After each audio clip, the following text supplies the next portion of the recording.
ہیں دوسرا اسم نکرہ ہے. اسم نکرہ اور اسم معرفہ کے بارے میں نے آپ کو تفصیلاً بتایا ہے، لیکن ایک بار پھر میں تھوڑا تعارف آپ کو دوں گا کہ اسم معرفہ وہ خاص جو کسی خاص چیز جگہ کے لیے استعمال کیا جائے، جس میں کوئی خاص چیز یا جگہ کا نام ظاہر کیا جائے. اگر ہم جیسے ہم لکھیں گے کلیم اللہ، یہ کسی عظیم شخصیت کا نام ہے، کسی بہت بڑے مفکر کی. اگر جب ہم لکھیں علامہ اقبال،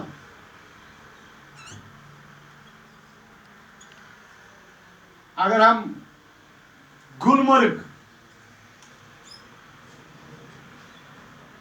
اسی طرح اسم نکرہ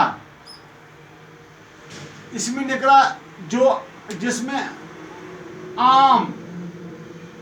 کوئی عام شخص یا چیز یا جگہ کا نام ظاہر کیا جائے. جیسے ہم کہیں گے حمید،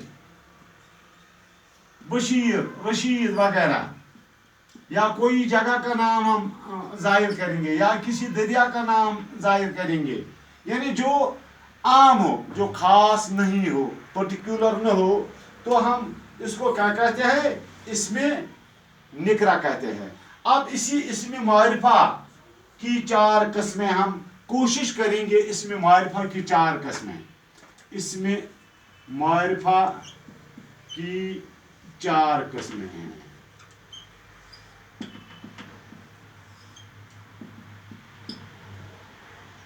اسم معرفہ کی کون سی قسم ہے؟ نمبر 1 اسم علم. اسم علم، اسم علم کسے کہتے ہیں؟ وہ اسم علم یا اسم معرفہ، یہ دونوں ایک ہی ہیں، یعنی ان میں فرق نہیں ہے. البتہ اسم علم آدمی یا جگہ کا ابتدائی نام قرار دیا جا سکتا ہے. یعنی اسم معرفہ اور اسم علم میں کوئی خاص فرق نہیں ہے، بلکہ اسم علم پہلے اسم علم آدمی یا کسی جگہ کا ابتدائی نام قرار دیا جاتا ہے، اسی کو اسم علم کہتے ہیں. وہ اسم معرفہ اور اسم علم میں یہی فرق ہے کہ کسی بھی خاص شخص، چیز یا جگہ کا نام جب ہو تو پہلے اس کو اسم علم ہی نام دیا جاتا ہے. نمبر 2 اسم ضمیر. ضمیر کے متعلق میں نے آپ کو کل بتایا ہے. ضمیر کسے کہتے ہیں؟ وہ اسم ہے جو اسم ضمیر وہ اسم ہے جو اسم کی جگہ استعمال کیا جائے.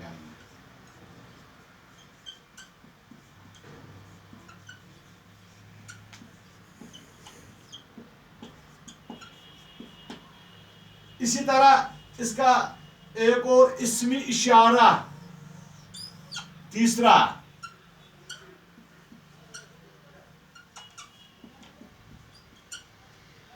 اسم اشارہ وہ اسم ہے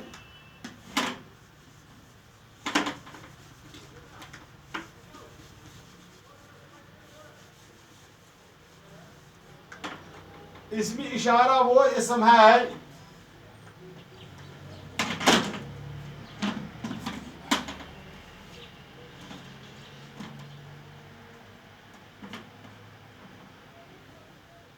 اسم اشارہ جو اسم کی طرف اشارہ کرے.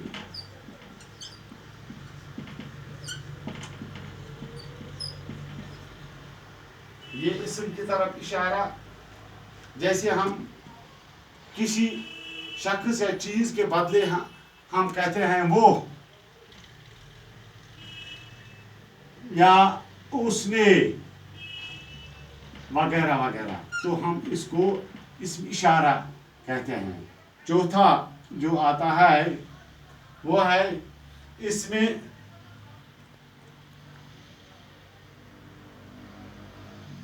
اشارہ قریب.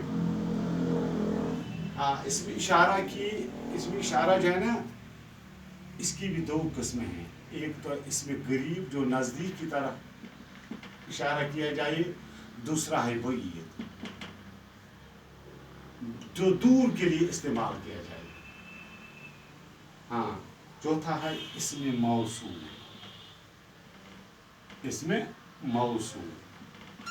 اسم موصول وہ اسم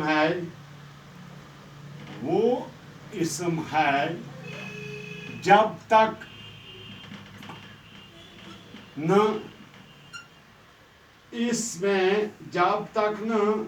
اس کے ساتھ ایک پورا جملہ بیان کیا جائے. ایک پورا جملہ بیان کیا جائے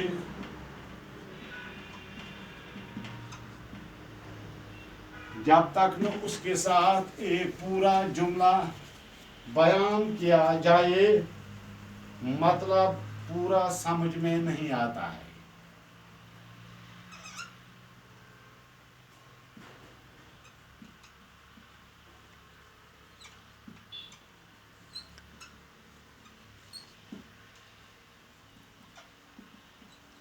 مثال اگر ہم پیش کریں گے،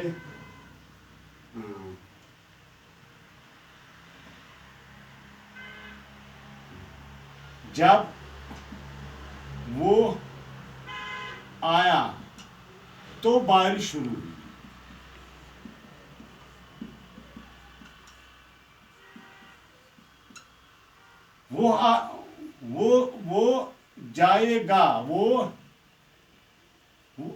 وہ جائے گا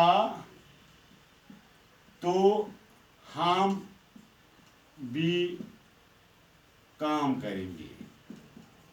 یعنی ایسے الفاظ جیسے ایک قسم کا ایک شرطیہ ہوتا ہے یہ اسم موصول، جب تک کچھ اور الفاظ کوئی اور جملہ اس کے ساتھ ملایا جائے تب تک یہ پورا معنی نہیں دیتا ہے.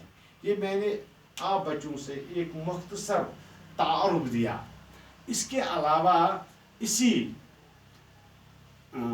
میں اشارہ اسم موصول جب تک نا اس میں علم کی، جب آگے ہم جائیں گے تو ہم بھی یہ کوشش کریں کہ اس میں علم کی کتنے اور قسمیں ہیں، کیا تمام خاص چیزوں کو ایک ہی میں ہم جمع کریں گے یا اس کے بھی الگ الگ ہوتے ہیں.